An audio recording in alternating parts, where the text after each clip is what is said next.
So I'd like to introduce Bill Wells. I've known Bill Wells a long time. We're all EV owners and share lots of stories. Just a little bit of background on him. Oh, Lena, I turn this over.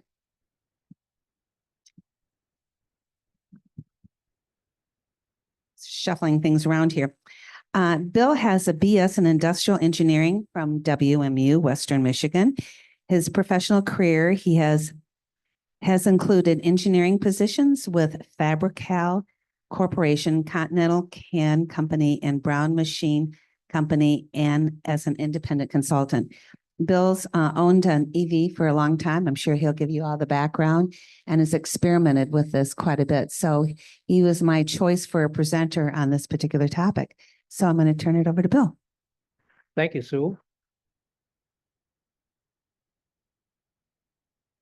I need to introduce my professional videographer, and Dave Couch. You'll occasionally hear him speaking from the back seat. He's recording. The first part of this presentation is going to be kind of boring. It's all the details about who is controlling and defining what autonomous driving is and so forth.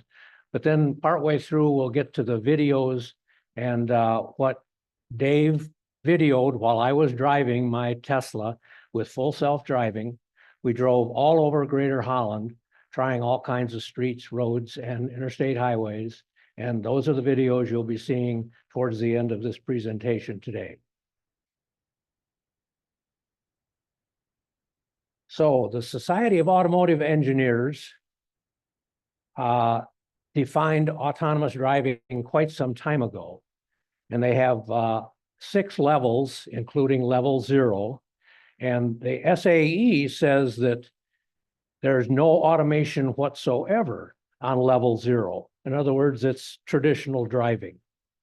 Level 1, down at the bottom of this page, is driver assistance. The vehicle can perform one autonomous task at a time, such as steering or braking, not both at the same time, but the driver is still responsible for most aspects of driving. SAE level 2 is partial automation. The vehicle can automatically brake, accelerate, and steer, but the driver is still in control and must pay attention to traffic. Advanced driver assistance systems are a key feature of this level. That would be things like automatic steering, automatic emergency braking, that sort of thing. Level 3, SAE calls conditional automation. The vehicle is mostly automated, but the driver can take control when needed or in more complex situations. The vehicle monitors the environment with sensors.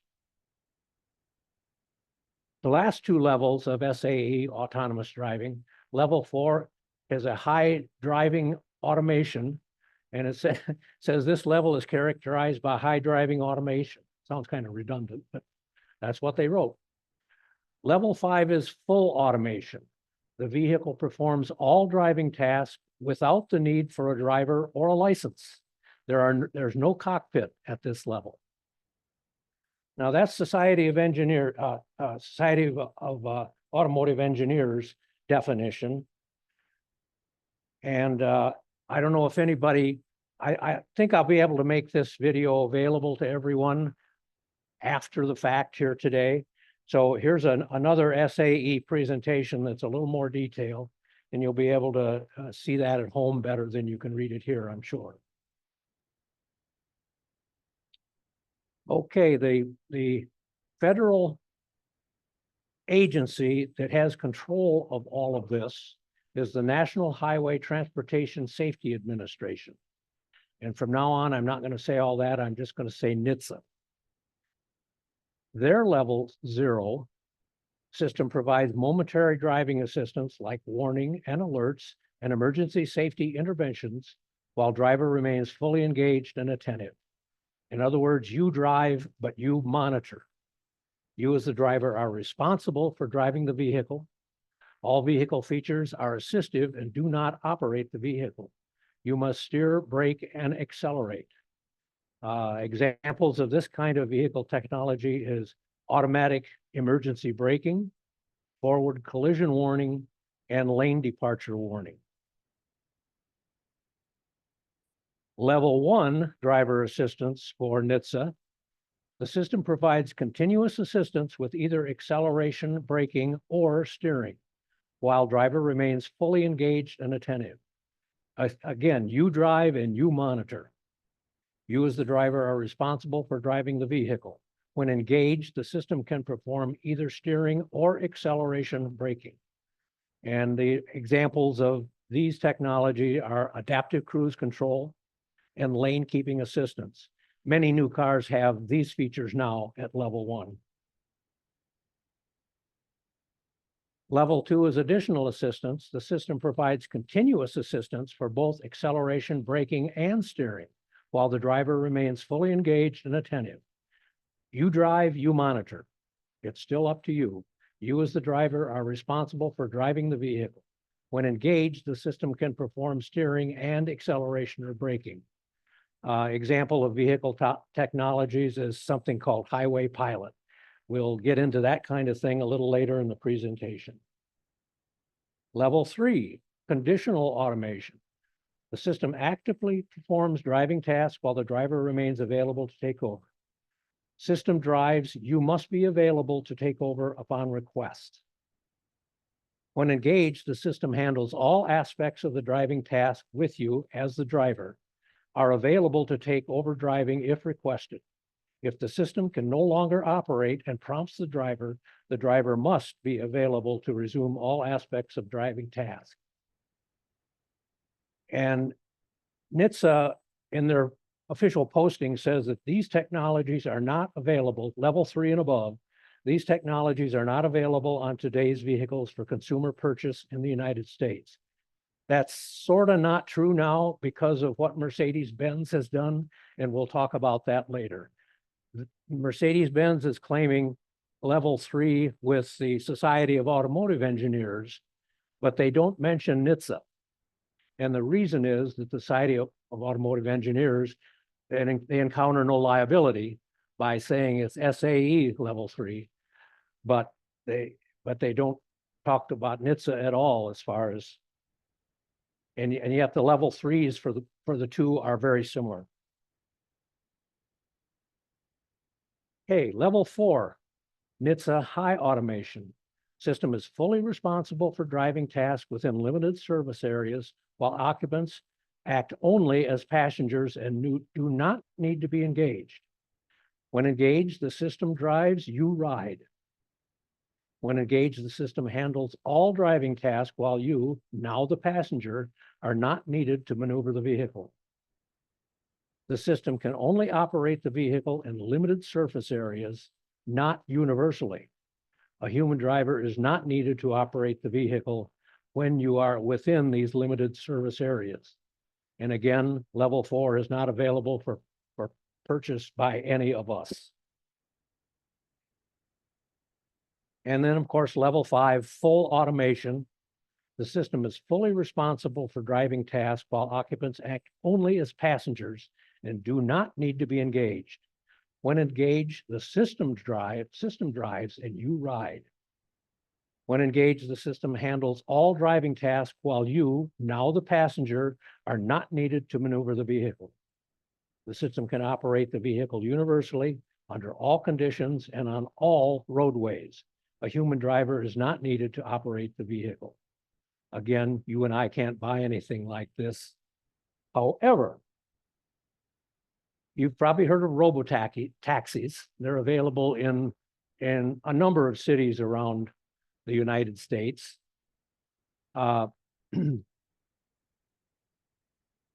Excuse me, I need to mention this first. In June of 2021, NHTSA issued a standing general order requiring identified manufacturers and operators to report to the agency certain crashes involving vehicles equipped with automated driving systems, or SAE, level 2 advanced driver assistance systems. And in other words, companies that are doing research on autonomous driving are required by law in this country to report any problems, crashes, whatever that may have occurred while they were doing their experimentation. In fact, 44 different entities or companies have reported as of July of 2024. Many of those 44 companies have submitted large numbers of information that they felt they were obligated to share with NHTSA. Okay, I mentioned robotaxis. There's really two that we're aware of in this country, and most of us have probably read a little bit about them. Waymo, LLC, is owned by Alphabet, who also owns Google. It's a subsidiary of Alphabet. In December 2020, Waymo became the first service provider to offer driverless taxi rides to the public in a part of Phoenix, Arizona. They now service Phoenix, San Francisco, and Los Angeles. And we have to trust Waymo with this information, but Waymo claims its data shows that over 22 million rider-only miles driven through the end of June 2024. Waymo has been involved in 84% fewer crashes with airbag deployment, 73 fewer injury-caused crashes, and 48 fewer police-reported crashes compared to human drivers. So they're claiming that what they have now is better than the average human driver on the road. The story's a little different with Cruise, subsidiary of General Motors. Cruise received a permit from California in June of 2022, allowing them to operate revenue taxi services in San Francisco using cars without a human driver. In September 2022, Cruise announced plans to expand to Phoenix and Austin, and later Dallas, Houston, and Miami. In October of 2023, following a barrage of safety concerns and incidents, including blocked traffic and a pedestrian collision, California suspended Cruise's self-driving permits, and Cruise suspended all robotaxi operations nationwide. It's my understanding from what I've read recently that they may be starting up again, but with a driver in place just in case. I don't know how valid that is or when that might occur. Okay, now here's the things you and I can buy today. Mercedes-Benz Drive Pilot. It's the first automobile manufacturer in the US to achieve level 3 certification based on the 0 to 5 scale from the Society of Automotive Engineers. But the restrictions are very severe. You must have clear lane markings on approved highways, moderate to heavy traffic with speeds under 40 miles an hour, daytime lighting and clear weather, driver visibility by camera located above the driver's display, and no construction zone present. Now, the fact of the matter is this only works in congested, limited access highway traffic under 40 miles an hour. Now, that'd be really handy in Los Angeles or San Francisco. And as a matter of fact, their area that they cover right now is very limited. Here's San Francisco, Los Angeles, and Las Vegas. Nevada and California have allowed them to start using their Drive Pilot on the streets you see identified here. The two roads that go south from San Francisco to Los Angeles is Interstate Highway in California, Highway 99. And then from Los Angeles to Las Vegas is Interstate 15. Those are the only, and a bunch of local interstate and limited access highways within and near the cities mentioned. So that's pretty limiting, and it only works below 40 miles an hour. And it costs $2,500 a year. General Motors Super Cruise, $2,500 a year also. And the entire country and Canada is pretty much covered in the same way you see here. This is a view of you can see Lake Macatawa and Grand Rapids in this view. You can see a bunch of interstate highways are covered, and also quite a few others. You can see over on the extreme left that if you take Butternut Drive with your GM Super Cruise car, you can, once you get out of town, once you get north of Holland, or Highway US 31, and Highway US 131 that passes south and north through Grand Rapids, and a bunch of other roads as you see there.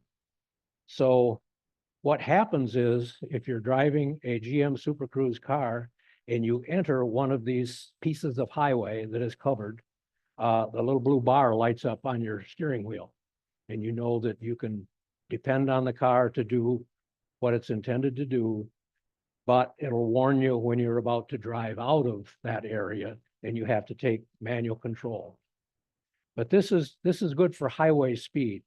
So the value of this is long trips can be much more comfortable as long as you use highways that are part of their program. And they are expanding it rapidly from what I've read. So this map may already be out of date. Ford Blue Cruise. It's a bargain at $700 a year. And here again, here's Grand Rapids with Lake Makatawa in the lower left corner.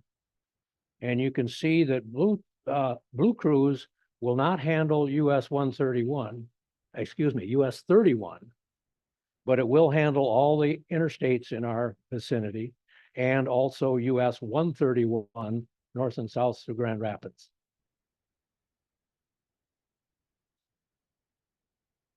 Okay, Tesla full self-driving. It costs $8,000 right now. I checked just last night because the prices bounced up and down quite a bit over the last few years. And unfortunately, you can only buy it. It's an accessory to the car. So you don't own the full self-driving, the car does. And if you sell the car or trade it in, you have to give up full self-driving and buy it again with the next car. Now, Elon Musk has made some exceptions to that in recent history. When his sales fell off a little bit, he started offering people the opportunity to take the full self-driving they bought with their first car and move it to the second car within a certain sequence of calendar dates.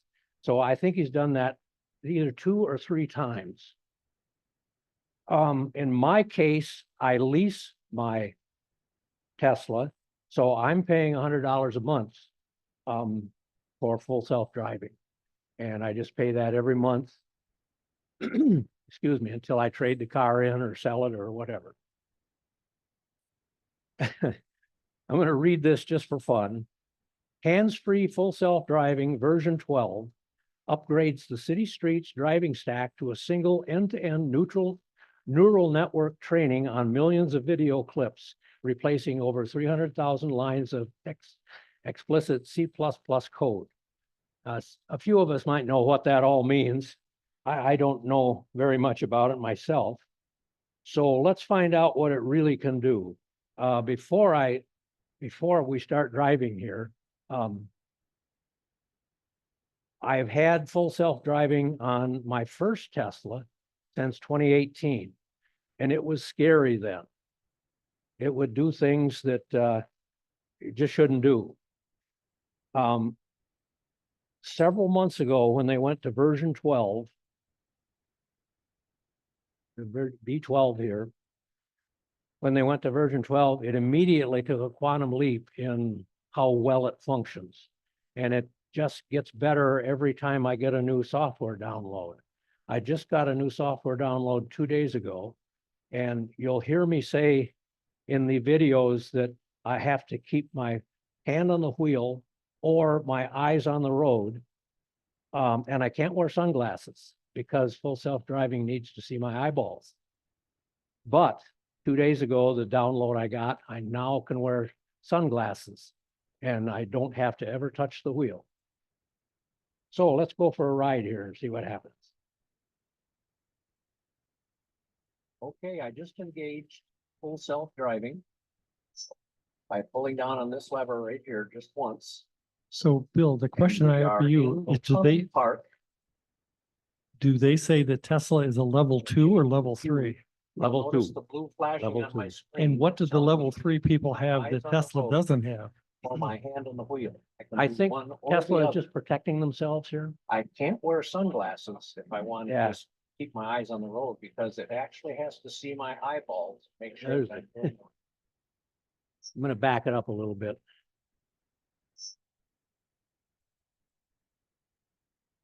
And we are in Tunnel Park.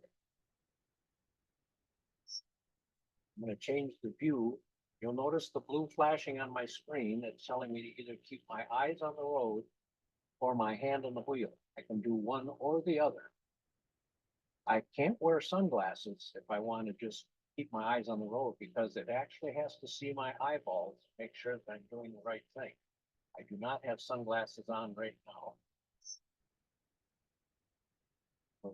Completely under the control of full self-driving. And our destination right now is the parking lot, the beach parking lot at Holland State Park. So we're gonna drive in, looping around here in Tunnel Park parking area.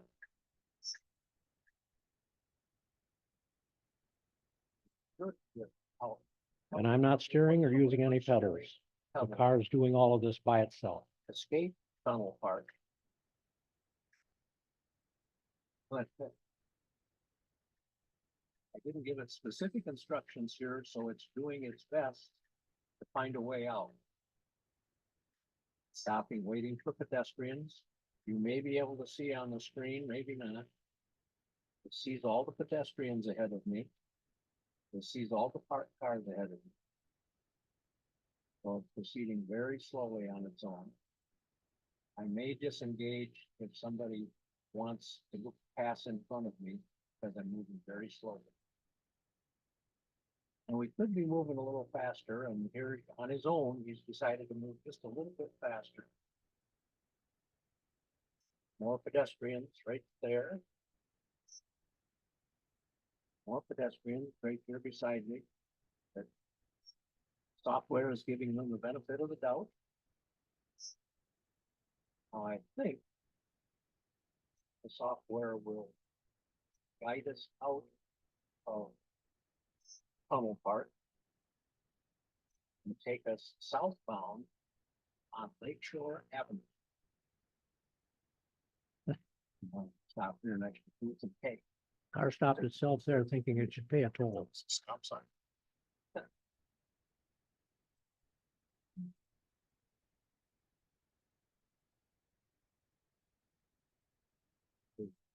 Job. Take use again so that you can map a little better. This is us way up here. And it's moving forward, looking for traffic. And it's seeing some, seeing traffic to our left, but both cars turned into Tunnel Park, so it sees that it's clear now. So it's proceeding. We are now on Lakeshore Avenue southbound, destination Holland State Park Beach.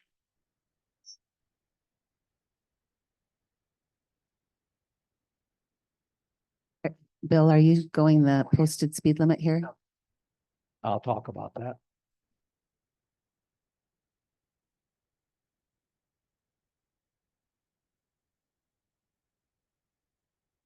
This most recent version of the full self-driving software picks its own speed based on a combination of posted speed limit when it sees a sign for posted speed limit, a combination of posted speed limit and conditions around it, traffic, quality of the road. I don't know. I don't know how much of that you could hear. We did, Dave did a background noise reduction on these. And I just realized a couple days ago that it kind of clipped some of my conversation. What, just not serious, but just enough where it's a little harder to follow. But anyway, what's happening here is it's choosing its own speed based on the posted speed limit, if it found a posted speed limit sign.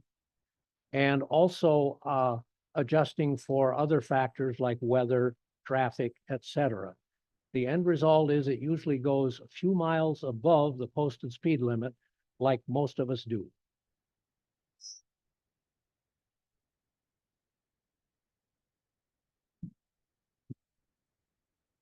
Using that natural speed, they call it, I ended up going faster than the speed limit. And I'm curious Yeah. about what about their decision process or data around it would suggest to do that. I can say two things about that. Number one, my car has gone as much as 11 miles over this posted speed limit, which made me uncomfortable, of course. But I just am reading with some of the new releases that are just out 2 days ago and some releases that are about to be let go of. They're going back to the old system of X number of miles an hour above the speed limit as a max, Okay. which I'm happy about. All right. So I quit using the natural speed and went back to the old way to do it, where Right. it stuck with the speed limit or lower. If you wanted to go faster than the speed limit, you could roll the speed up a little bit, maybe go 57 Right. instead of 55. And so I should probably go back and try it with this new data that we got, this new Yes, software. if you got a new update just a couple days ago, Yeah. it's worth trying. Okay. I haven't had a chance to try it yet to see if it's better in this respect. Okay, I'll have to do that. Thank And you. I know there's another release coming. They just started to release it to some of their public drivers that have been with them for years. And it improves on all of this stuff significantly more from what I've read. When you talk about going over speed, because I designed instrument clusters, like automatically by law, you actually design it. So if it's 55 miles an hour, you'd actually have to go about 57, sometimes 57 and a half, somewhere. Yeah. It's a ratio depending on the speed of what that difference is. Just so that was to prevent the automotive companies from drivers getting tickets. Right. And well, yeah, so it's operating off if you're saying you're going 57 miles an hour instead of 55, it's operating actually off the real GPS sensor speed of 55 miles an hour. The data that you're seeing on your display, 57, that's every designer. I mean, I designed for like 10 different companies, and you never made it go faster or the speed limit then, because the automotive companies got sued for that. You get a speeding ticket, oh, it's the company. So that's a liability issue. So that's why you designed it that way. You may recall, I don't know, it's probably a year and a half ago, NHTSA asked Tesla to remove a rolling stop sign. So my car still comes to a dead stop at every stop sign, even though most of us don't in real life. When that'll come back, if ever, I don't know.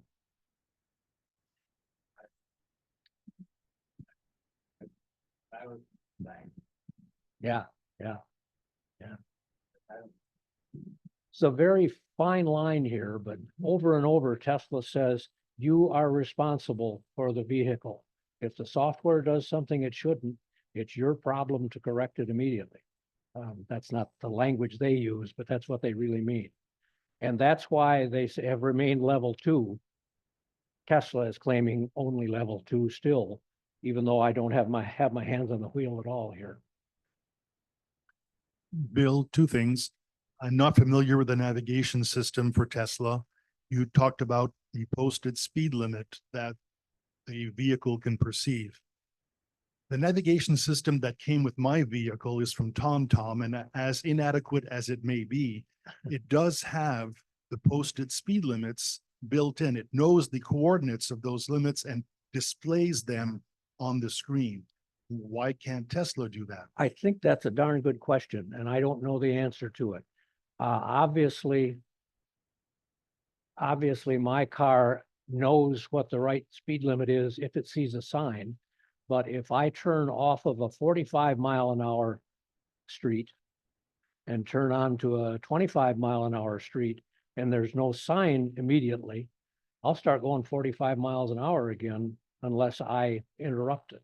So Tom had a, Well, let me ask the second question then. okay, Back to the vehicle driving above the speed limit ever so slightly.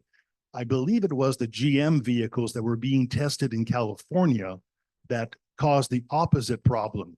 They were driving at the speed limit and in traffic, and other vehicles were driving much faster than those vehicles. So they became a problem by driving at the speed limit. that's exactly right. It, if you write software that violates the speed limit, you may be exposing yourself to a liability. And if you drive at the speed limit and everybody else is driving 7 miles over or whatever, then you're basically holding up traffic, causing more people to have to pass you and so forth. So it's a dilemma that I don't know the answer to. There's two things. As far as the program telling you to drive faster than the speed limit, I was in 25-mile zone in residential Holland, and it was doing 29. I think that's beyond the error margins. So I think there was something wrong there, or some strange logic going on. Yeah. I forget. Well, I know Michigan law says you can receive a ticket if you're going 5 miles an hour over the posted speed limit. Oh, the thing I wanted to say was, if you have it set to do the old way where it would go to the speed limit, Yeah. you can roll the wheel and raise your speed Yeah. manually. I hope and- that comes back. Yes, and in fact, if traffic is doing 65 and your speed limit is 60, you can roll the wheel Yeah. and do 65, and it will maintain that. As I say, I hope that comes back. Rolling the wheel on the S, there's a wheel on the steering wheel that controls the speed. Yeah. You just Same roll. on the Model 3 You and can, and the Y2.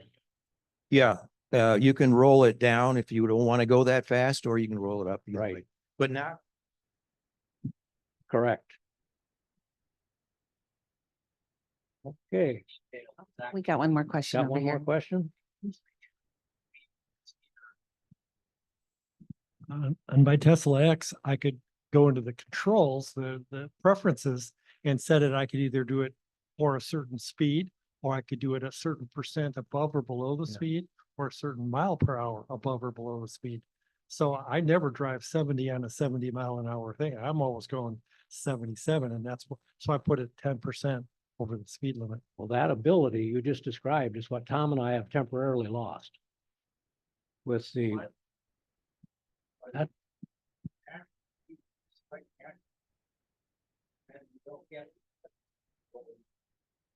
Correct.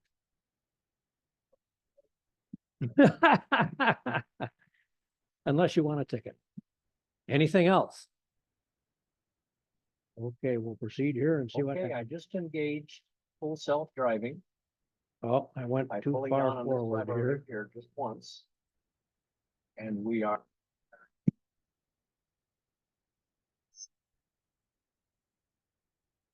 Buttons are in a different spot than on my. Okay, I just engaged full self-driving.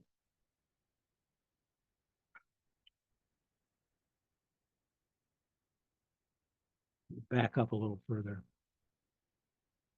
There we are.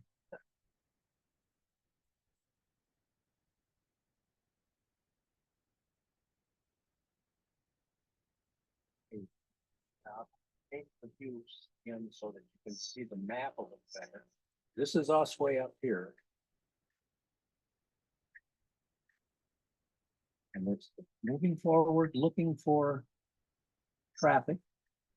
And it's seeing some. It's seeing traffic, We saw To our this left. before, didn't we? but both cars.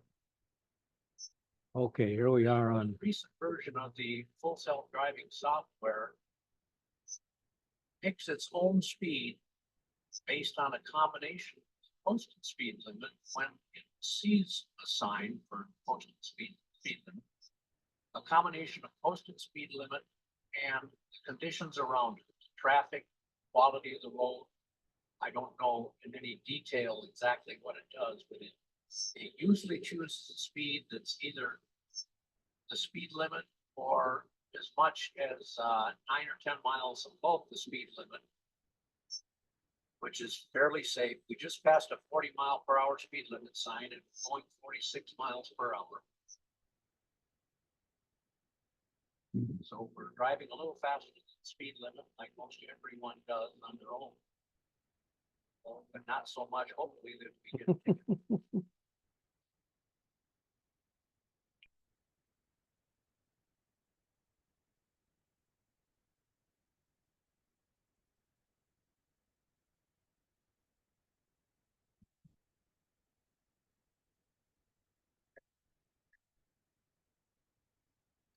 Now we're leaving Lakeshore Avenue, and getting on 168th Street. It is southbound.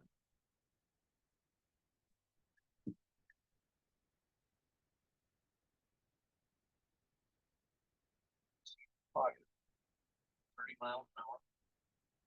See how the video, Already the sees the cars audio ahead of sounds a little us. clipped? Stop sign. Surprised me.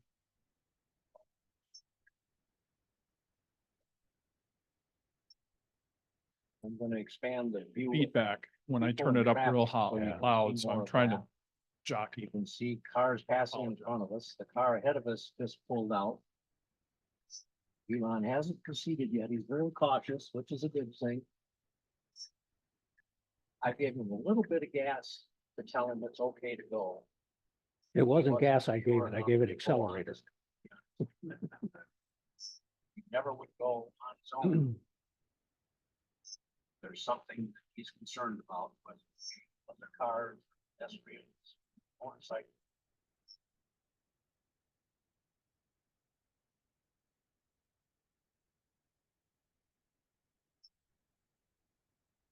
What Dave and I tried to do is edit out anything that was our mistake or my mistake and left all the errors in that was full self-driving's errors and mistakes. And I'll try to point those out as we go forward here.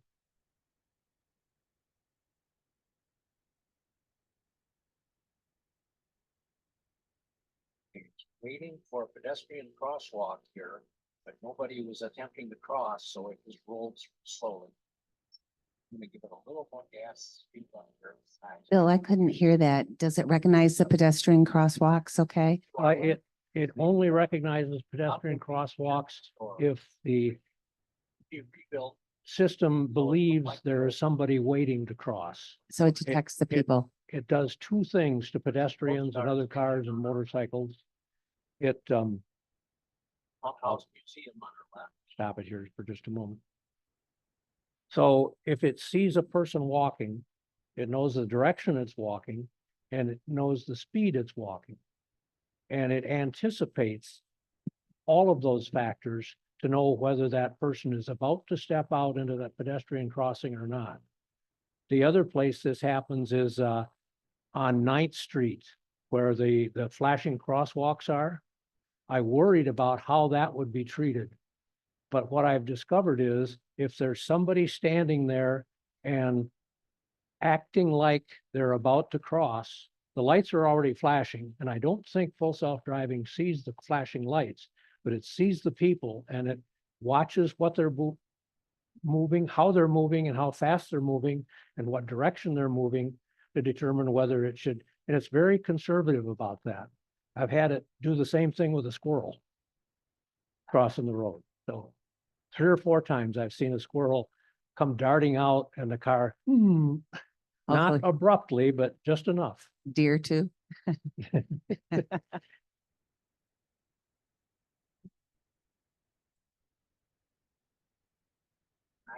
Lake on the left.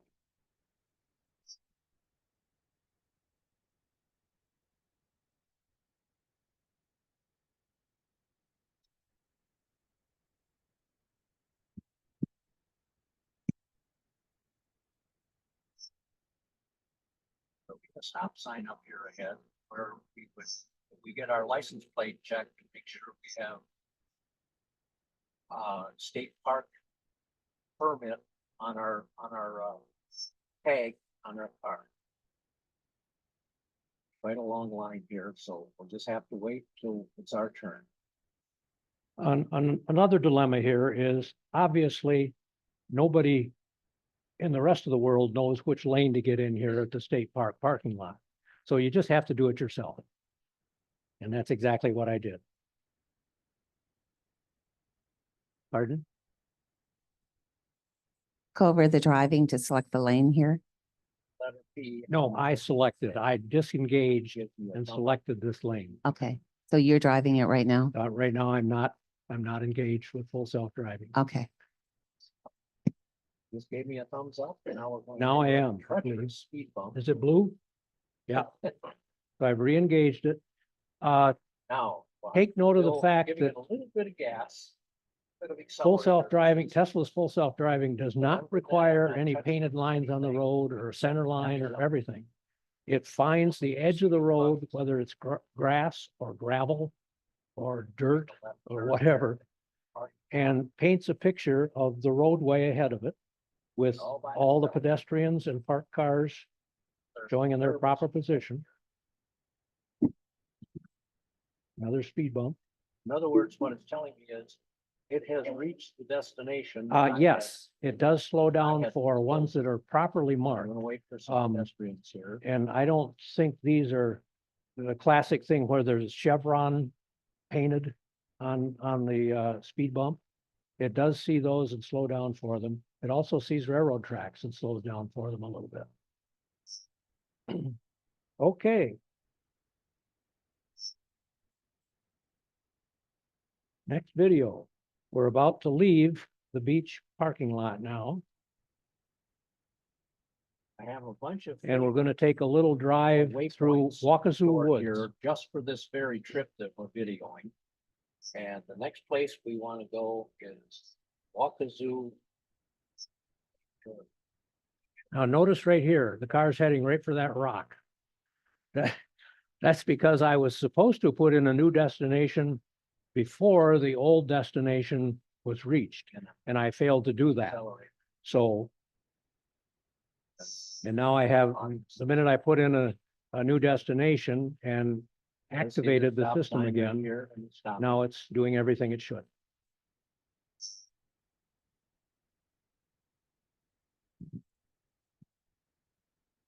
One of the things I discovered on that subject about heading for the rock, if the FSD is not connected to a navigation system, it decides itself what to do. It goes straight if it can. Yep. It will turn left or right, depending on whatever it thinks it ought to do randomly.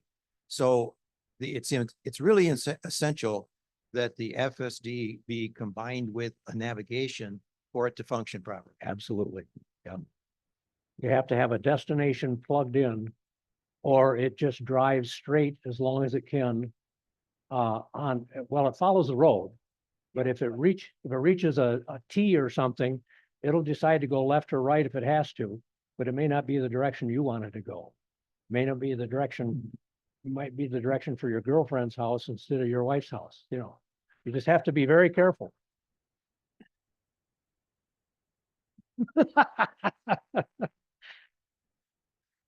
Okay, let's speed this up a little bit. Okay, we're gonna head to Wakazu Woods. And you can see the path we're following here. On the map right now, north is up. And you can see the little red triangle that's us. And we're gonna leave. Was it North Shore Drive? Ottawa Beach Road. Yeah,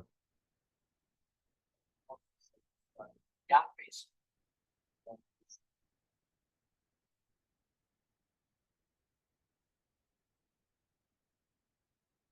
Yeah, we'll be making the very first turn possible into Wakazu Woods, which is before 144. That's a mile. Make a right turn. Walk Okay. across.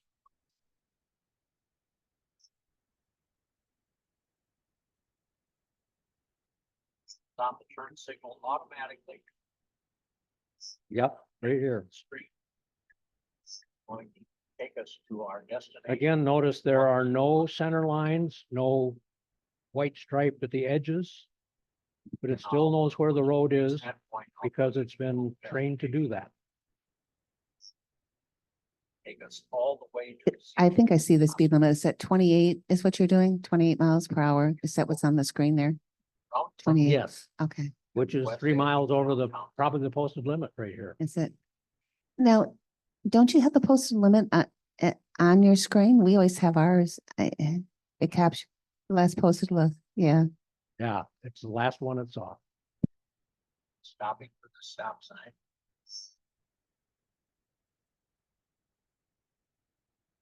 I didn't do a thing. But decided everything was clear, so it proceeded.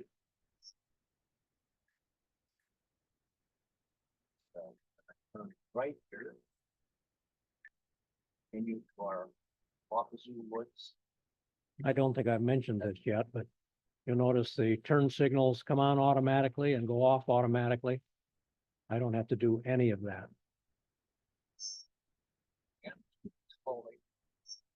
But I'm, touch the accelerator. This is really some good video here with regard to pedestrians and bicyclists be coming up here. Shows how the car moves over to get Have a safe pedestrian distance walking away from dog. them. So the car is moving to the left, far away from them.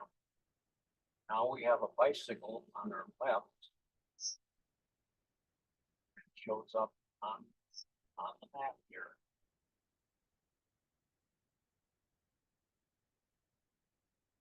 If there was a garbage truck sitting in the middle of the road here, it would go around it on the left side if it could safely. Upper right-hand corner, you can see our destination. on the I'm map quite behind you. Amazed at how good a job of that kind of thing it does. Right turn.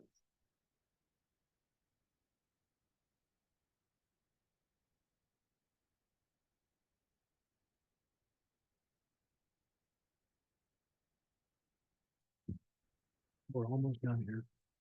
Have more family of 4 bicycles ahead of us.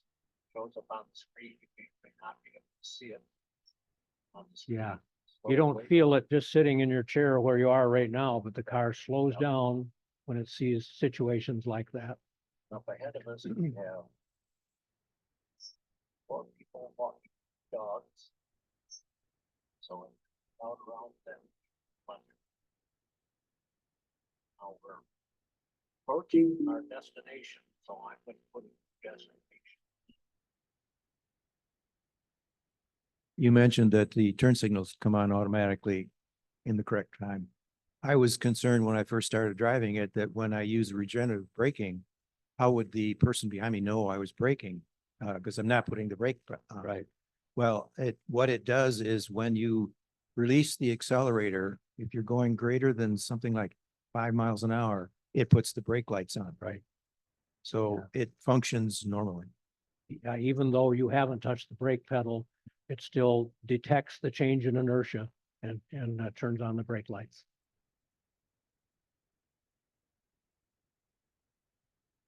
Have a bunch of paper. Oh.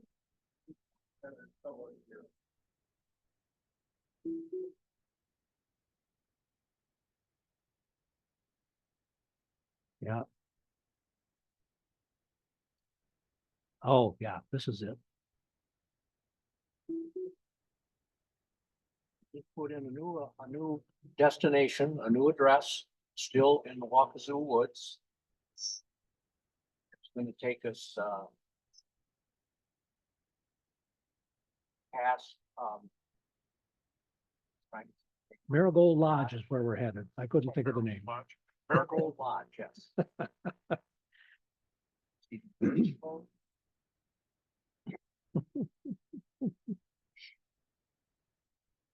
Accelerate.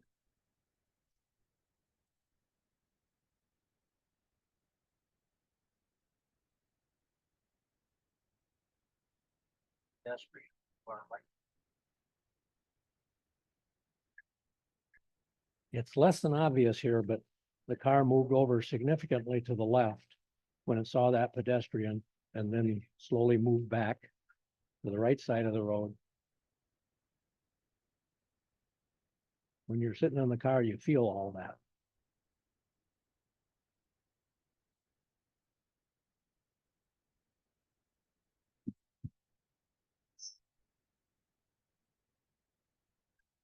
Light in front of accelerate. Right in front of us is Marigold Lodge. Left turn here. Have a bunch of bicyclists ahead, so we'll select software. Full self-driving, no hands, no pedals.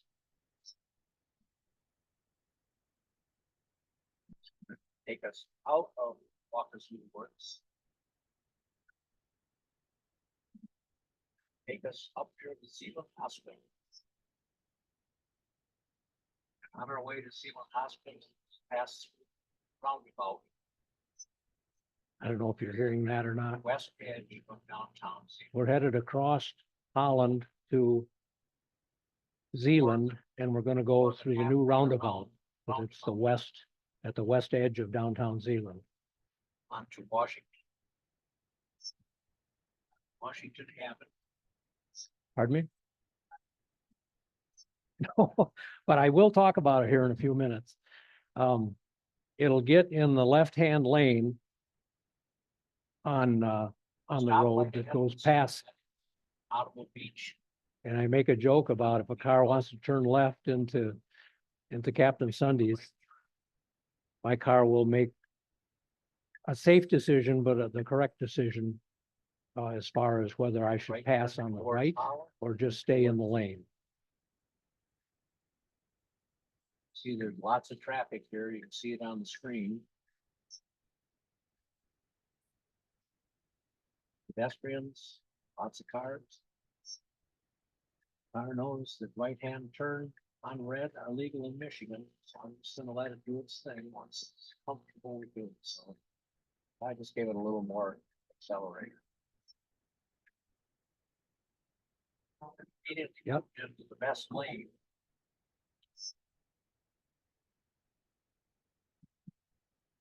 I was eager to find out how it would deal with a traffic light. I'm confused about what its cameras, its forward cameras are seeing and using that information. I'm assuming that there are forward cameras. I don't Yes. know that. Yes. So it has to recognize a traffic light. It has to recognize what color or position the brightest light is on right now. Yep. And it has to understand that it can make a turn on red. Yes, it does all that properly. With one exception. And that is, how can I say this? If I'm westbound on 8th Street. And 9th, it curves out and goes to 7th Street. Or you can go straight. It seems to miss that stoplight entirely. And I don't know for sure why. I'm able to report errors verbally by just pushing a button in the car. And that information presumably is sent to Tesla engineers. There was another situation where a new four-way stop was added between here and Gun Lake. And I reported about 4 times, I reported the fact that the software didn't know that new stoplight was there. Or it was a flashing red light. And after, I don't know, a month, suddenly it did recognize it. So whether my reporting got it fixed or somebody else's reporting got it fixed, I have no idea. The car doesn't learn anything on its own. That's critically important for people to understand with Tesla's full self-driving. it's like the movie 50 First Dates. Every time this car arrives at an intersection, it's like it's the first time it was ever there. If I report something to Tesla, or they observe something that it did wrong on their own, and they fix it, that's great. But the car doesn't learn as you drive it. It only sends information to Tesla if you give it permission to. One other thing I was gonna say about your question, Louis, is that, so amongst this gang, I'm the joke because Sue and I don't use, we paid for self-driving and we haven't used it yet because we're both kind of wusses, but whatever. Anyhow, but we can turn on and we have the ability to display on the screen the information that it sees that it's using to drive full self-driving. So when you pull up to a light, you see all the stoplights drawn on the screen. You see what color they are. And there's an option, we have it turned on our car, that when it turns green, it dings a bell in the car. So even if you're not running self-driving, you see everything. You see stop signs go by. You see all sorts of, when it sees a person, when it sees a car, you see all that on the screen. And so you can see what it's seeing and making its decisions from. So anyhow, stoplights and it's sometimes, it's not perfect. Sometimes it won't ding when it turns green. And I don't know the differences and so forth, but you can see it, you can see all the information. It paints on the screen the information it sees to make those decisions. In other words, if the red light appears on the screen, on the display here, that's because the software has recognized that that's a red light or a green light or a flashing yellow light. And it does the right thing based on that information. It's comforting to know that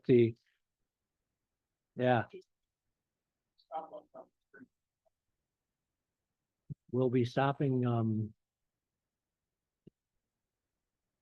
So my question to you, Dave, is you're riding in the back seat, taking this video. Are you feeling pretty comfortable? Is your anxiety going down? Are So the question is, you might actually use it yourself? So I was gonna ask a question about software updates. When there's a software update, does everybody get it the same update, or do each car get No. individual updates? well, they send it out in blocks to cars that are all alike. But some of the older cars, like my old Model 3 had hardware 3, the computer Right. chip itself. Yeah. My new car has hardware 4. So I usually get updates before hardware 3 people do, because they have to manipulate the software to work properly with hardware 3 Right. after they've got it running correctly on hardware 4. No, I understand that. What I was wondering though is like, when you say yours is a hardware 4, everybody that has a hardware 4 would get the same update, Not at the same time. not at the same time. Well, I'm just trying to figure it out because you Get the Same stated you, software, just not at the same time. They spit it out in blocks, and I don't know what their method of decision-making is in that regard. But like, it sounds like Bill over here doesn't have, when was the last update you got? Oh, okay, okay.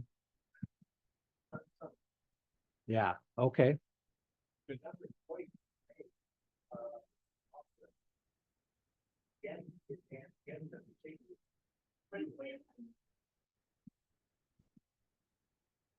There's a choice in the preferences in the Yes. software where it says, do you want to have updates as fast as you can get them or not? And I have advanced, and so I get it pretty quick. Same here. I've got that same setting on mine too. I have another comment about your stoplights. There's a decision process for the yellow light as well.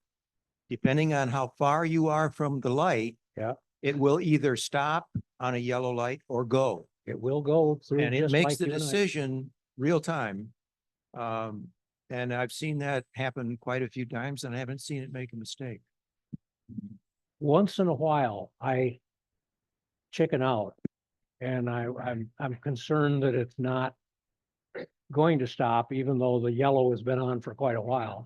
And that's part of the problem. The yellow is on for different lengths of time, depending on how busy an intersection is, so forth. So in the length of time a yellow light is on may vary during rush hour versus. Lakewood Boulevard, eastbound, on our way to. Bill, I was going to add, we have two Teslas, two different models, an X and a Y. And we'll get software updates within a day of each other, a couple days, but, Interesting. and it's interesting because they have to do it differently for the X and the Y, the different models, and they do things, but they do come clustered together quite a bit. Yeah, We get and- about once a month. Yeah, Yeah. and another comment about that, our Y is hardware version 3. The hardware version has to do with the cameras and the processors. We are. And stopped then at the our X stoplight is a hardware for, version 4. um, So. Yeah, Waverly- she gets the Waverly, better car. yes. Anyhow, Waverly Drive. it still points out, stuff comes out, but everybody gets the same thing, but the difference can be tiny, just when it arrives in your car. Are you aware of anyone who Once in a while. is in a place where they have traffic cameras giving tickets? Helping. And whether, whether Now we got a Teslas green light. are getting tickets or are they?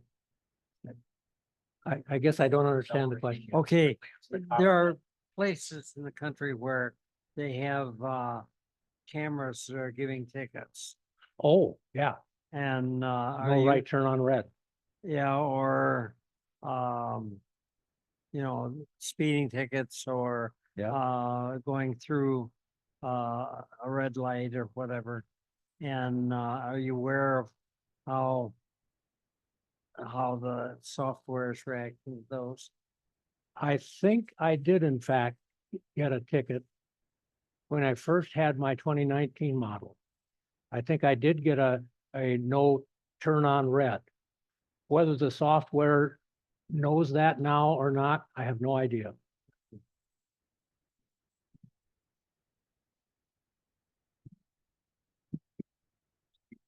Okay, where are we at here? 104th Street. Yeah. We're on Chicago Drive at 104th Street. And we're just about to enter the roundabout. New one that's on the west edge of downtown C. Now the We're halfway around that. the video we got didn't catch this very well, so I'm gonna try to stop it. Washington Avenue.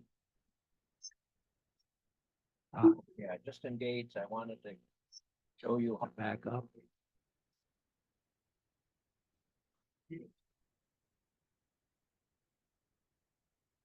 Okay, I gotta go clear the end here.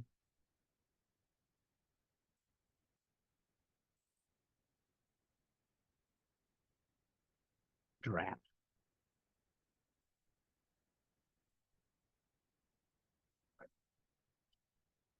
Now I'm getting to.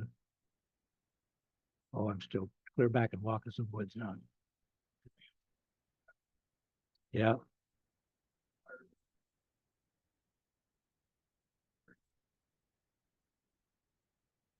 Where we want to be?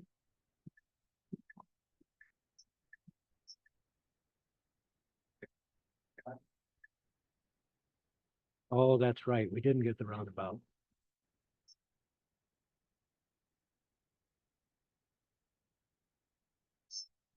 I was disappointed there was no traffic in the roundabout when we went through it. It did everything perfectly, but there was no traffic to deal with.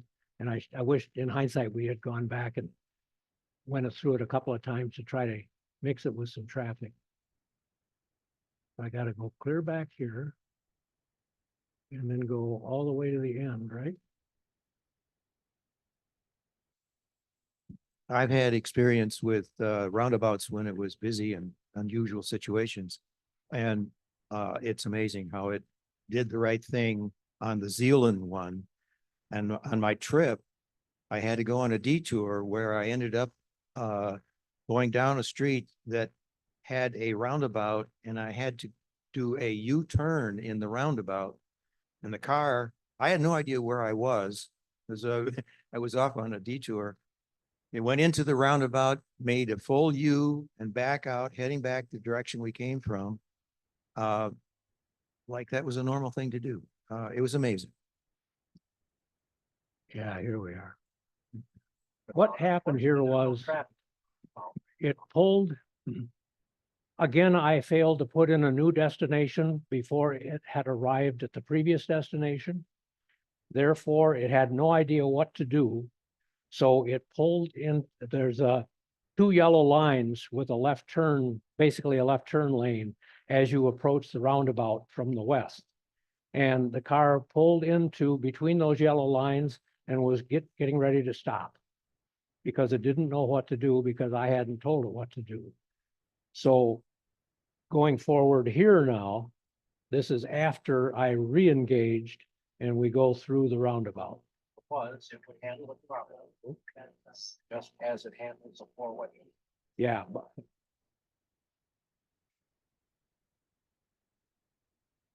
The one that's on west. yeah, So it probably New Main Street was closed off and it turned to Washington.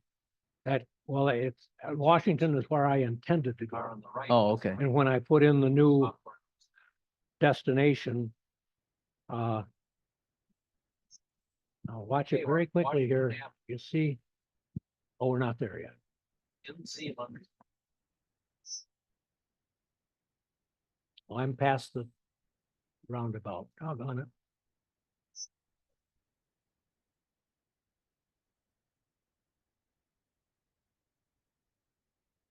I just gotta let it run here now. You'll see the car just before this, Washington Avenue. just before the break, it starts to curve. Yeah, I just didn't can't get really see it at all. Show you how. So it here we go handles through the it. roundabout No traffic onto Washington. was, it would handle it properly. Just as it handles a four-way stop properly. Takes its turn when it's legitimate. So The car also knows the rules at four-way stop. If four-way two turn, cars arrive cars simultaneously, drive the one on the right gets permission to go first. And Elon knows that. The software knows that. Not many drivers know that. Good point. Didn't see him on. We are eastbound heading towards. Okay, I'm gonna fast forward through a little bit of this here. I think maybe, I'm just gonna let it run because I don't wanna miss it. There's 5, it's moving at 32 miles. So I'm more accelerator. If I may ask a question, Bill, on your screen, on the display in the car, the Uh-huh. blue smear, if I call it, well, I'll call it for now. Do you set the distance that the car would stay away from a car in front of it, or is that set by the? Yes, you So- have the capability to set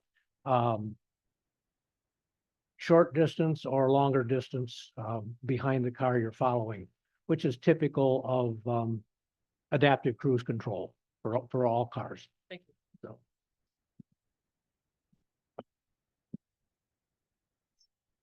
On our left is the historic Colonial Clock Building. There's a general setting you can have for how you generally want to drive. The choices are chill, standard, or aggressive. Assertive, okay. There's another one where it says Mad Max, but I stick with chill. yeah, And it could be called old guy too. Software.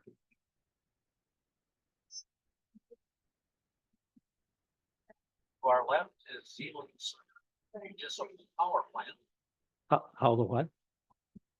The screen has improved immensely since Oh, yeah. 2019.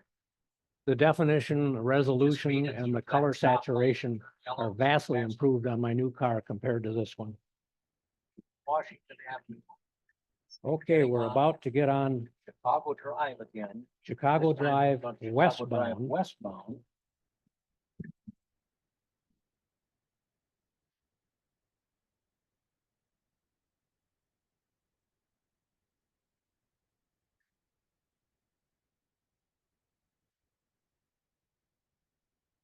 And we're gonna turn left and left onto Okay, Byron Road, Right. eastbound. Very funny. Funny. Good try. What lane it wants.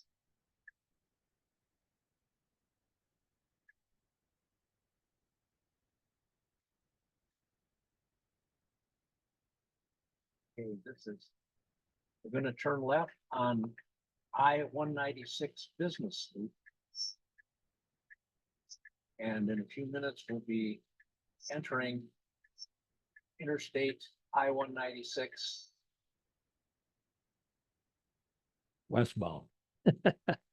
And that's the end of that video. Okay. Here we are pulling away from that same stoplight.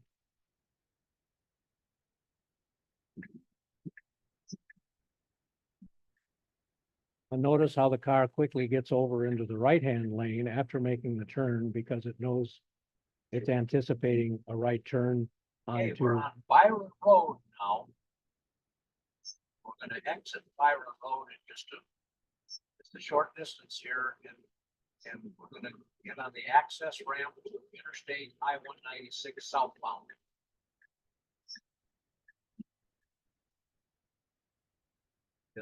A short piece of interstate highway drive. Hands-free features. Now we're on the entrance ramp to I-196 southbound.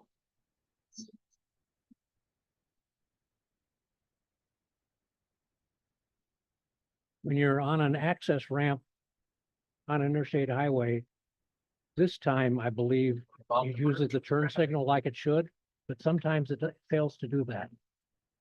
It's on the turn signal. It uses the turn signal here. It's off automatically. when it's filling.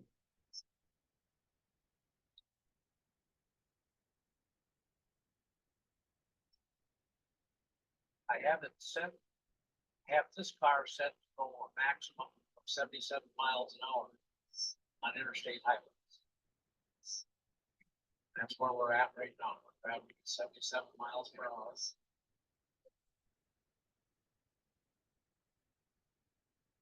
On a limited access highway, Exit Interstate I-196 onto Adams Road, or what we in Holland know as 16th Street. We're going to go to Myers. we're gonna exit a parking on Adams supercharger, Road Video supercharger. or 16th Street as we people in Holland know it. And we're gonna go to the 16th Street Myers and charge the car. Feet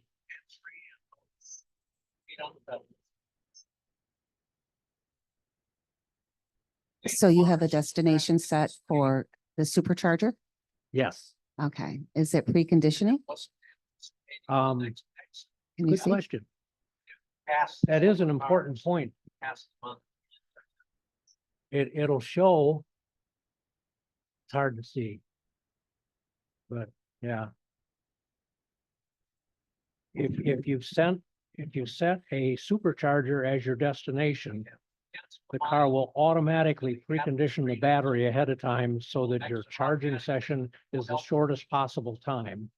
Notice Because if you lower left arrive with a corner. cold battery, it may take significantly longer to charge the car. Dave's done a little research on that question.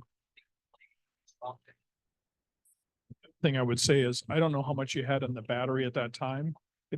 You might not, I think you had a pretty full battery. Yeah, And so it wouldn't have, it probably wouldn't have done it because it goes, yeah, I really don't need yeah, you don't need it. it. And you were just doing it for demonstration. So Yeah. I think no, I kind of think it knew better. Can we see the percent charge here? Right. On Really a little fuzzy. Adams Street, or what something was called 16th Street. Going to the 16th Street Myers. I use percent instead of miles on the I was battery. waiting for the car Um, ahead of me. How many of you Tesla owners use percent Yeah, or clear, so miles? it's going right on red. Miles? Percent, Miles. okay. Well, It's my understanding that miles is on average less accurate than percent. One of the Um, current efficiencies. Just a of personal preference, full really. self- Tesla's full self-driving. is that it's Okay, we're on something 16th Street, up right lane westbound, going to Myers. for the anticipation of the future turn. And poor Dave. We're still under construction That here happens. when we made this trip. And so Dave's in the back seat without a seatbelt on or anything, Take us and we long. hit this huge bump that I knew was there but forgot about. It's fixed Take us now, to these. but I think Dave's head probably hit the top of the ceiling. At Myers 16th Street. There's 12 superchargers at Myers 16th Street. And the software will tell me how many stations are currently in use as I arrive. And it'll even tell me if there are other Correct. cars en route. Over. Well, in fact, you'll see what happens here.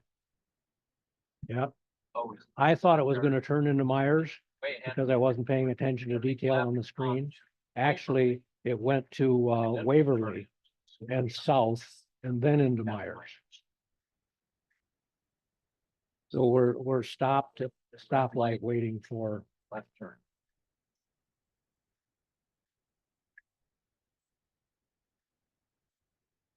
Flashing red light. I just touch the gas a little bit to roll out into the intersection. He would eventually do his on his own. There was nobody behind me, so I really could.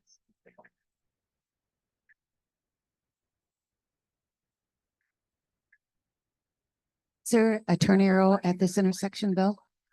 say again, Is there a turn arrow at this intersection, or does that have to do it? there is basic- a turn light, yes. Okay. Right now, we're seeing, there we go.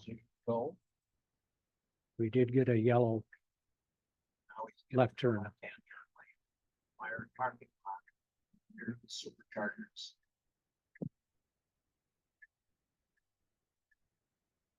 Ready for traffic. And once we've turned into Myers here, I override it and then I manually drive to the superchargers. And I'm gonna disengage. If you didn't override it, would it back in? I don't know. I don't know. I was If curious about that. Oh, look The at everybody there. Superchargers on our right. There's 3 Teslas there now, No, and we're picking out a parking spot that's right empty, here, I'm picking that parking spot. and then we activate it, And the back end. and the of car that will spot, automatically back into that spot. Automatic. No help from me.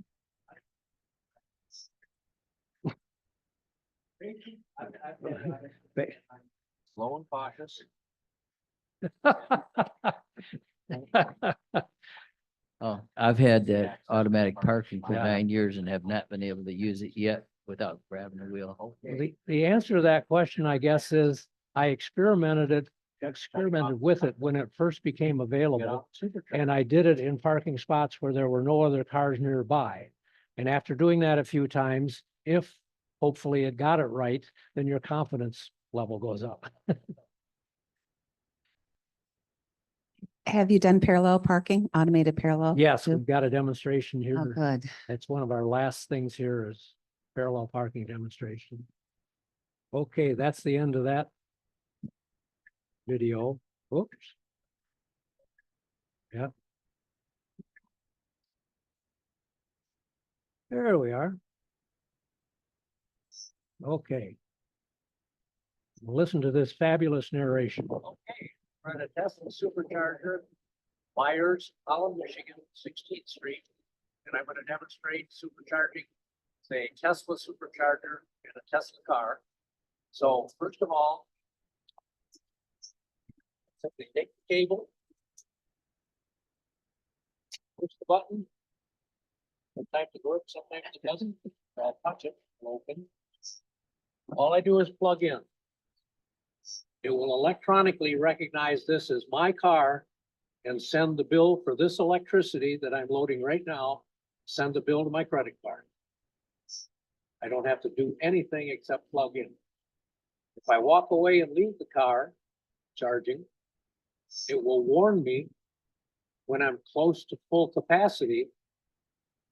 Because if I left my car here indefinitely, I'd get penalized for taking up a spot and no longer charging. So, but it would warn me on my phone, wherever I was, in the restaurant eating or whatever, that I need to get back to my car within 10 minutes, or I'll start paying penalty. But that's only true if half or more of the stations are being used. Otherwise, there's no penalty till more cars show up. Okay, I'm gonna unplug it now. We didn't really need electricity. We just came here to demonstrate. I'm unplugging it, trying to unplug it. There it goes. Back in the stand, and we're done.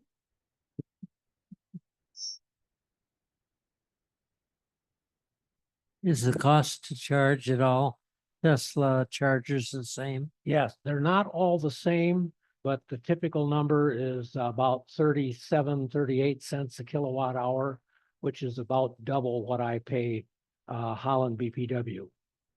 It's still cheaper than gas, but not as much cheaper as charging at home myself. Okay, do you have the special nighttime rate?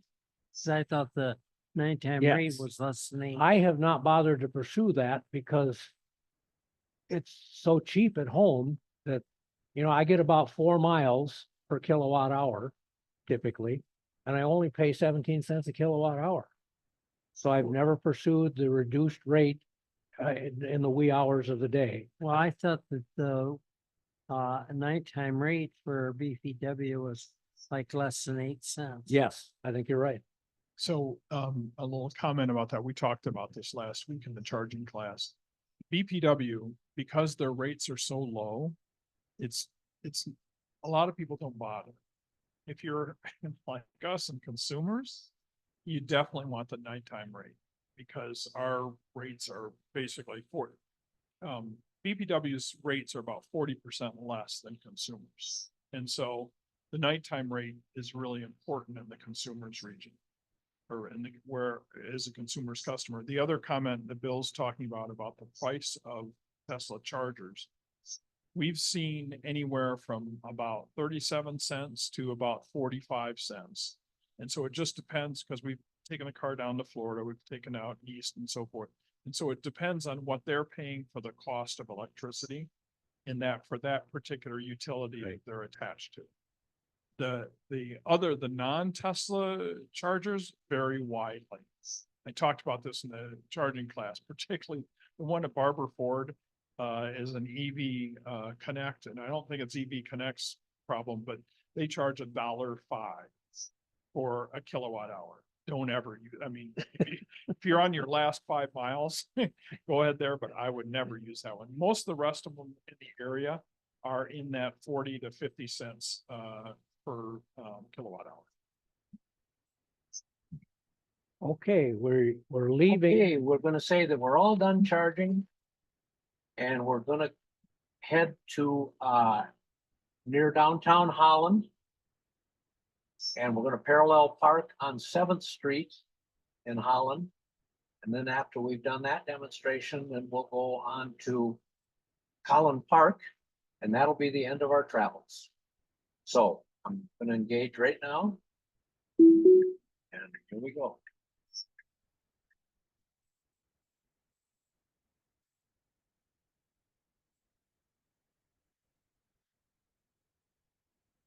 Waiting for the cross traffic here in Myers parking lot.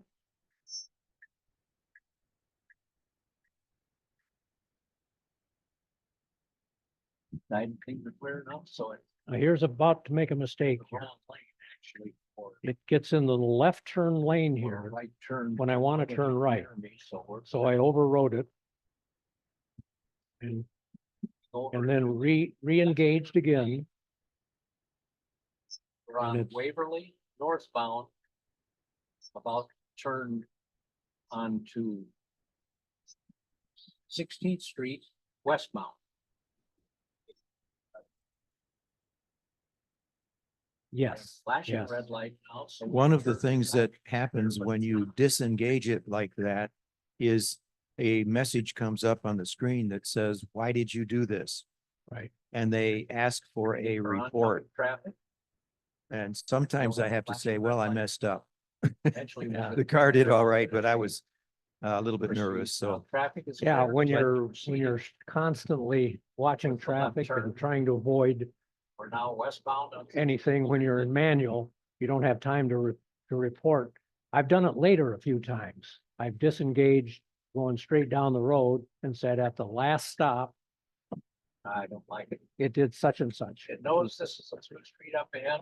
Once you get through Oh, this intersection. now it got into, we're going across. it's supposed to- And it took over manually to move over into. the Let's direct back lane. that up because that's So, right that's turn only, instructive. another Tesla mistake. Okay, you see it got into this open lane It knows this is. a through on street up 16th ahead. Street because there was no traffic there. But immediately beyond US 31, that lane becomes left turn, right turn only. And someday the software might know all of that, but it fails. Finding the right lane is one of the more difficult things right now with Tesla full self-driving software. Sometimes you just have to override it and do what you know is right. Whether it's supposed to read these arrows on the street, I'm not sure. If I'm not preoccupied with too much Anyway, else I'm right thinking lane now, about, I I do re-engage. report that kind of thing. I think I have reported this twice. Hands free, no feet on pedals. And you never know, you never hear an answer back, so you never know whether they've acted on it or. Okay. I had similar things happen where Red light ahead of about us. 2 months or Right. 3 months ago, which was several software updates ago, it always waited too late to get into the 16th proper Street. lane. It would Westbound. wait, it'd be in the wrong lane, and within 2 car lengths, it would decide it needs to get over and it's too late. There's And cars everybody there. on the turn signal And automatic. I took over at See, one in the lower point left, and my blind reported that. spot Well, the last few updates, gives it me a has said that view of it does lane going changes on. earlier now, and it's true. Yes. It gets into the right lane much earlier than it used to. Behind the car, Good news. right hand side of the car. Okay, we're Right hand. northbound on Lincoln now. Heading for the east edge of downtown Holland.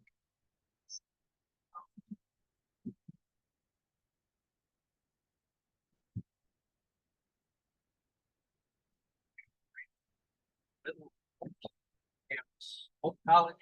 Campus. Bill? You mentioned Lincoln, and I don't know that you're going in that direction, but there is a 5-street intersection at Lincoln and something else. Have you not driven through that yet? Yes, there are similar intersections like that near Evergreen Commons. And Yes, because the stop signs are all in the right places, it knows what to do. And it sees all 5 of those lanes. It displays it on the screen, all 5 streets coming together. And it knows that whether it has to stop or if it has the right of way there. okay. And while I'm thinking of it, that slide that you showed early before the videos, talking about version 12 and the fact that it had neural networks. Yeah. Just yesterday, the Nobel Prize Committee awarded the Nobel Prize for Physics to 2 of the pioneers of neural networks that led to the development of artificial intelligence, Geoffrey Hinton at the University of Toronto and John Hopfield at Princeton. Specifically, they called it for machine learning, Yes. those awards. So.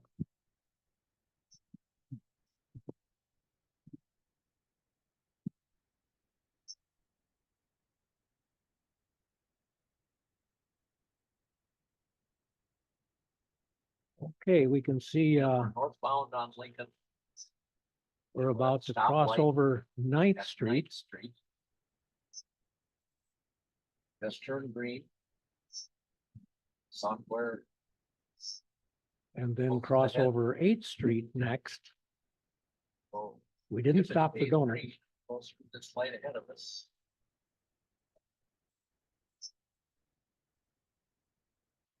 And now we're on 7th Street where we're gonna parallel park. Now to our right is Freedom Village.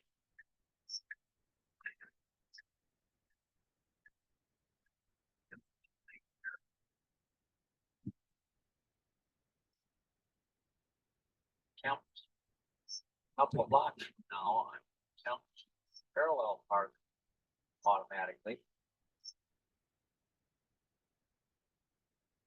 Right next to Holland's 7th Street parking ramp. Normally, it would go too fast to be looking for parking lots. So I have to override the speed it wants to go. Okay. That right now. Just for the record, our destination is Collin Park. It doesn't know about the fact that we're gonna parallel park here, so I Oh, had to there's- override it. Right there. Choose the parking spot and tell it to go. Thanks for.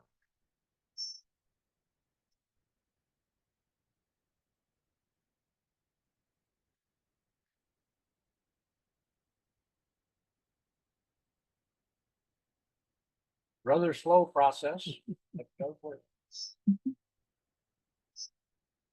So, the software will position the car properly in the white mark circle.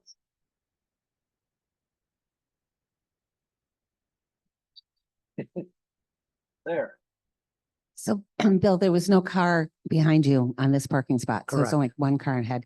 And then you had that blue box. Was the or self-driving trying to get your car into the blue box? That was the target spot?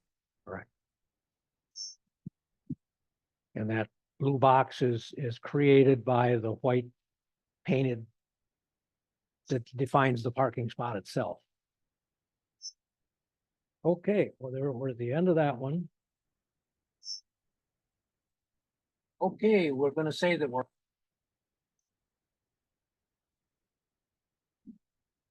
Okay, we're gonna go from this parking spot, gonna go to Collin Park. So all I'm gonna do, the route is already built in on the map, as you can see. I'll back up like. Oh, here. Did you manually back it up? Yes, yes. We played with wondering if it would do it all by itself and it didn't. Self-driving again. So we did it manually and cut out some Probably need wasted enough to realize video full there. self-driving really isn't quite full self-driving yet. It has a ways to go. But I've never had a situation where I thought it made a really bad decision except once. And that was in a construction zone. I probably shouldn't have been even using full self-driving in that construction zone. It went right instead of staying left. So I had to. That comment about not using full self-driving in construction zones. Since that incident happened to me, it's gotten much better at that kind of thing. And if there's orange barrels there or cones, it seems to know exactly what to do, just like I would if I were driving manually. Now here again, Keep in mind that if they're. we're gonna go to Collin Park, so we should be very soon getting into the right-hand lane here. Get in somebody's And it way. just waits too long. But I think Now it's- some of that is fixed now. Would have been happier that had done that sooner, Yeah. of course, because the right-hand lane, so that we can go to Collin Park.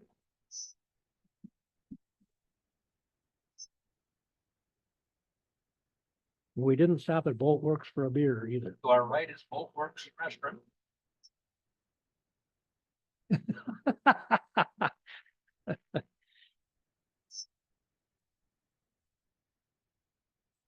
Right turn on 11th Street here.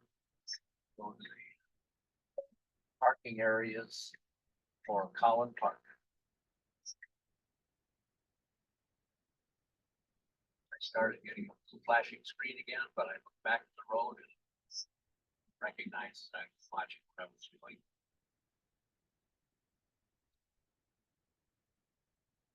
Yeah, I did, earlier, yeah, And Do you have to choose the parking lot? Holland Park. no, it even knows to turn in here automatically. Well, why didn't it go to the other parking lot? Good question. I don't know, Override it now. And because there are more we than one are parking staring lot at there. Lake You're Lake correct. now. Yeah, and what about a handicap parking spot? Would it know to go to one of those? Can you program that in? So Well, you can also pick a destination by just tapping on the map. Mhm. Instead of giving an address, you can tap on the map and it'll go to that point, and then without ever knowing the address of that location. So this will just pick up the first available or the most You mean optimum one? Parking spot here? Mhm, yeah, No, let me back up a little bit. It shows multiple parking spots and I'm allowed to choose the one I want. okay.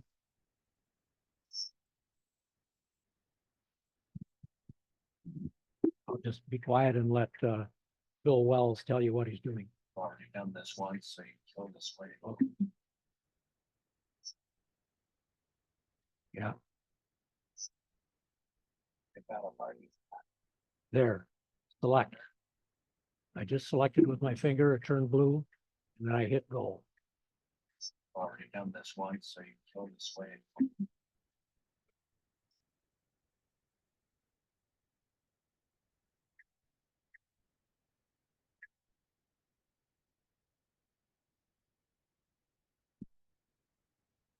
With the S, you select the parking spot you want with the neural knob. You push the neural knob.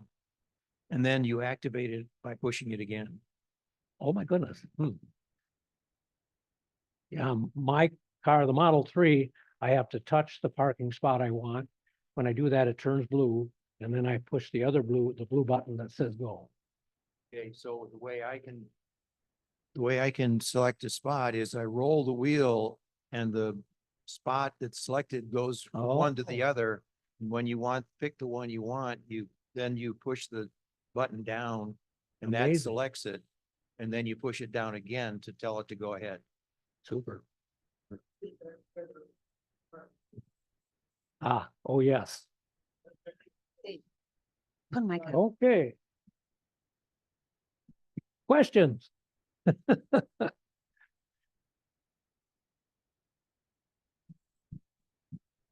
I always have to turn the full self-driving off when I reach my destination because I prefer to drive in the parking lot myself.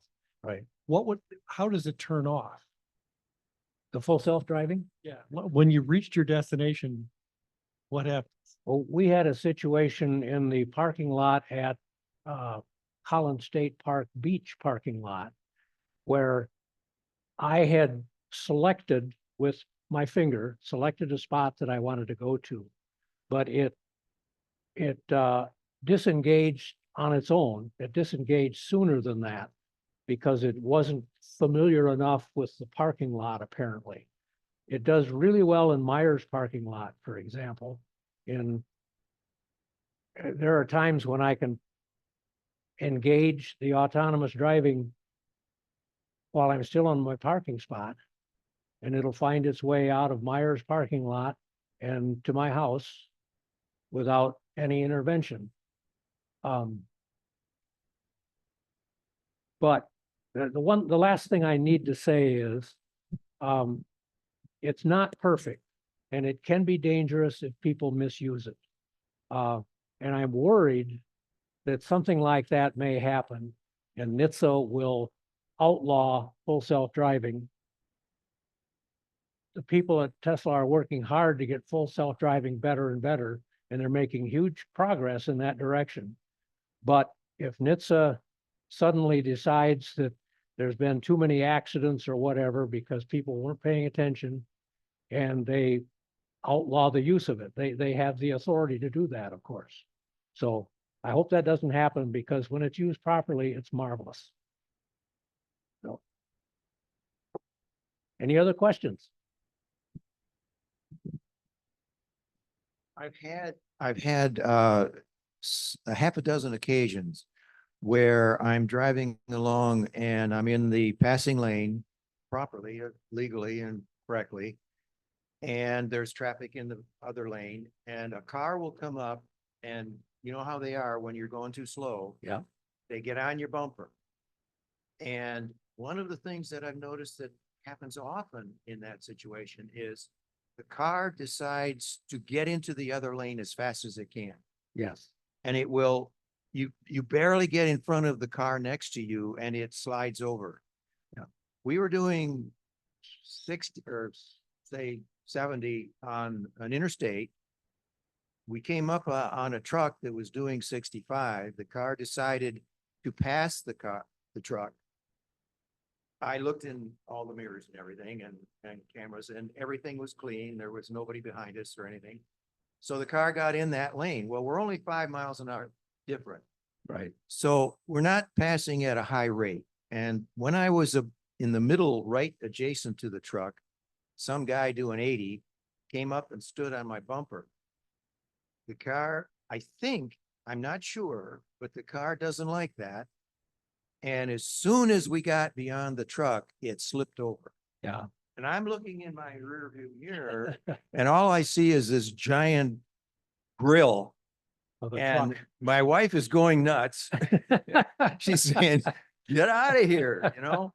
And I'm wondering if this is a thing with that software that when somebody gets on the bumper, it's gonna act.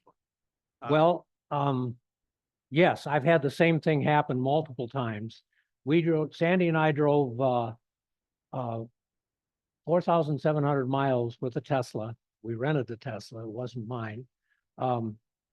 We went to from Holland to San Antonio to Corpus Christi, and then from Corpus Christi, we went over to Florida, and then back home to Michigan, 4,700 miles. And you're right that when somebody gets on your bumper like that, you know, I was going 75, for example, when the speed limit was 70, and a lot of these other people are going 80. And I don't know what the answer is to that, but I'm getting a little bit braver about not accelerating, overriding and accelerating, and just let it play out. Yeah, I can do that, but when I'm not alone in my car, I can't do Yeah.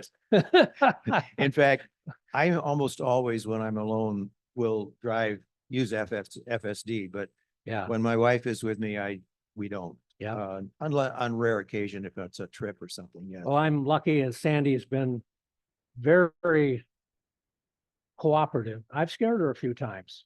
Like 2 years ago, when this software really made some important mistakes and I'd overwrite it but it feels like a close call if you're the passenger and suddenly the car is moving fast in one direction or the other, left or right. And it was the right thing to do to correct the problem.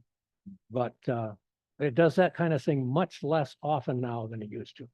That's all I can say that's good about it. I can testify. I'm the wife of 2 Teslas and my husband has FSD on his car, which he's never used because I'm scared to death of it. In my car, I did not order it and I don't even use cruise control. That's how bad I am. I'm a real control freak. So parallel parking could intrigue me a little bit if I could be real confident with parallel parking because I don't like doing that myself. So that would be good. The other comment I was going to make is they are going to continue to make improvements. See with your feedback, how you can tell if there's an issue there. Long term, this is going to be a good solution for our age group that you may be able to drive a whole lot longer than you might have without having the assisted driving here going on. So I think that's an important point. At level 5, you're just a passenger. And that's what Waymo is doing now successfully. And that's what General Motors subsidiary Cruise did for a while. You may have read about the accident. Another car hit a pedestrian, threw the pedestrian in front of the Cruise control car. And the cruise control car dragged the person about 20 feet underneath the car. They didn't die. I don't know how seriously they were hurt. But that was the incident that finally caused NHTSA to say, and the state of California, to pull permission for General Motors Cruise. Not to be confused with General Motors Super Cruise, which you and I can buy on a Cadillac now.